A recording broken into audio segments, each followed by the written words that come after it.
Hi folks, welcome to the last week of our Late Start Interpersonal Communications online course. I know for a lot of you this course has just literally flown by.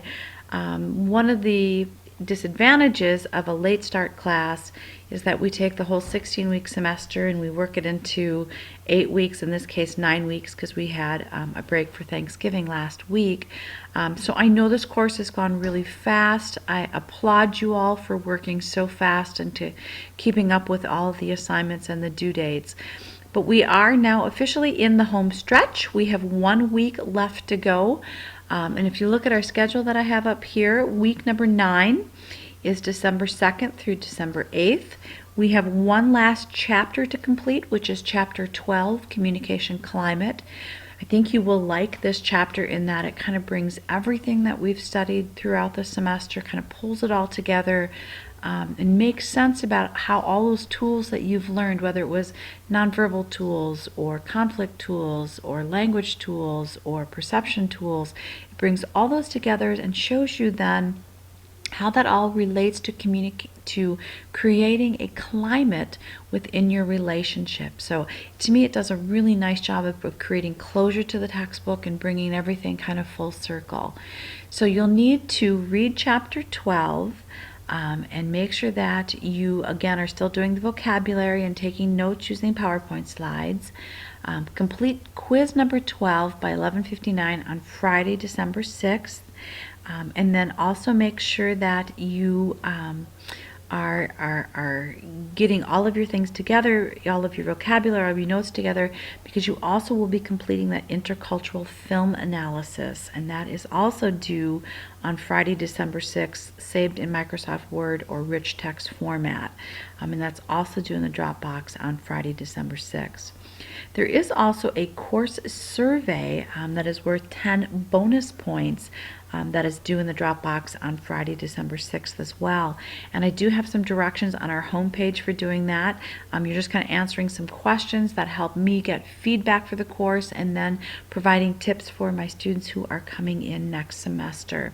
So this is a great opportunity, like I said, for me to get feedback to see how the online late start experience was for you, and then also, like I said, to kind of pay it forward to those students that are coming in next semester with what you think are good tips and suggestions for them to be successful in the course. So so those are our last week of due dates, and again, these are also listed on our course homepage, but I do want to switch documents and go over to this last assignment that you'll be completing for me. And now remember folks, there is no final exam in our course. You've been testing weekly or actually taking 2 quizzes each week over the chapters. So about, oh gosh, maybe 5-6 years ago, I changed from a cumulative final exam that was multiple choice to this film analysis assignment. And I did it for a couple of reasons. I think an intercultural film analysis is a much more enjoyable activity to do at the end of the semester. I also think it gives you more of an opportunity to really demonstrate what you know and what you've learned throughout the semester. Instead of just a multiple choice quiz where you memorize terms or theories or concepts, this assignment actually allows you to show me that you can watch a film and then identify the related interpersonal concepts that you learned about for the semester. So what you're going to do first of all is you're going to choose to watch a video from one of these 5 films. So you can choose The King's Speech, The Help, Lars and the Real Girl, Whip It, or Precious to Watch. I would recommend that you watch, especially if you've not seen the film before, I recommend that you watch it the first time just to kind of enjoy it, enjoy the plot line, get to know the characters, and then watch it a second time to really then start to do step 2, which is where your analysis piece is going to come in. I should say before moving on, all 5 of these films are available on both Eden Prairie and Brooklyn Park campus. I think they only have 1 or 2 copies of it, so you do want to make sure that you get it early, start to get it right away, because there are quite a few students who are also watching these same films between all the different interpersonal sections that are being offered. Most all of these, I think all of these actually, are available on Netflix. A lot of community libraries will have these films as well. So do get an early start. This is not an assignment that you can wait until Thursday night to work on.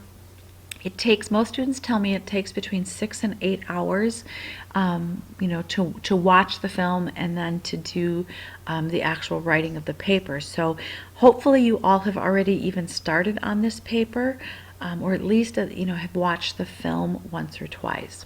Okay, so let's move on here. Step 2 is to write a 4 to 5 page double-spaced paper, and it's an analysis paper, so it's similar to what you were doing with paired interview 1 and paired interview 2. But you do, in your analysis, you need to apply at least one concept from relationships, one from perception, one from nonverbal, one from language, one from listening, and one for competence. So you'll have at least one concept from each of these 6 areas. If you jump down here really quick, you'll see that if you're shooting for the A, which is 45 to 50 points, you will have 10 to 12 concepts. So you might, you're going to do at least one from each of these, which will give you 6 concepts. Those other 6 concepts, if you're shooting for the A, can be from any of those areas. The whole book is fair game, so whatever concepts you think make the most sense to analyze the film examples. There is no need to provide a film or plot study summary. All of these films I've seen multiple times, and I just want to give you a quick little note here too. Some students will go online and read plot summaries, or go to International Movie Database, imdb.com, and pull information about these films and include them in your paper.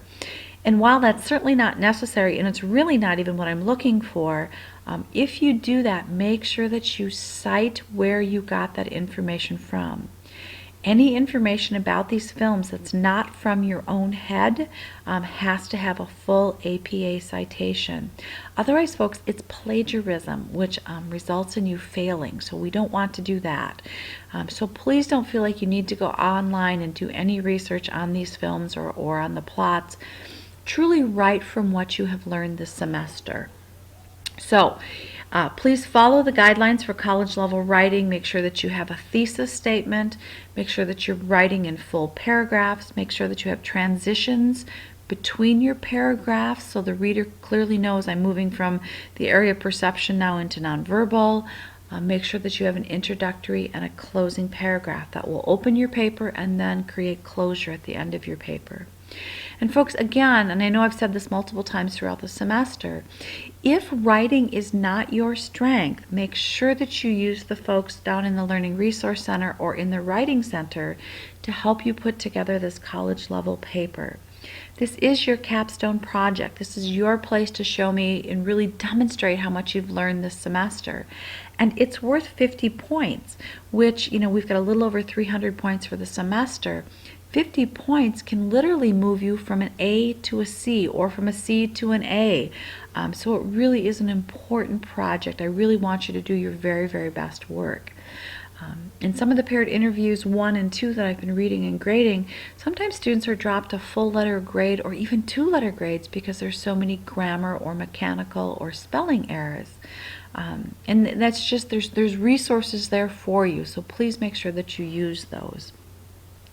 Okay, here's the kind of the 3-step process for doing each of these 10 to 12 concepts. First of all, identify an example from the film. So identify a scene or a conversation from the film, briefly describe it, then cite a text concept that relates to the film example, making sure to include the text definition and page number or section and chapters.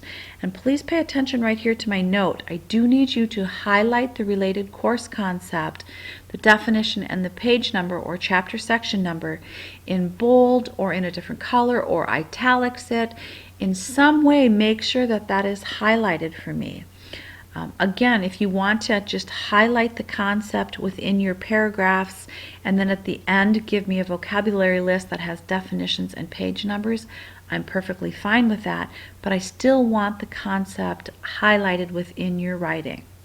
So identify the film example, briefly describe it, cite your text concept, and then here really is the important piece. I need you to analyze that film example with the information from our textbook, making sure that you include your own insights and reflections on how and why this course concept relates to this film example.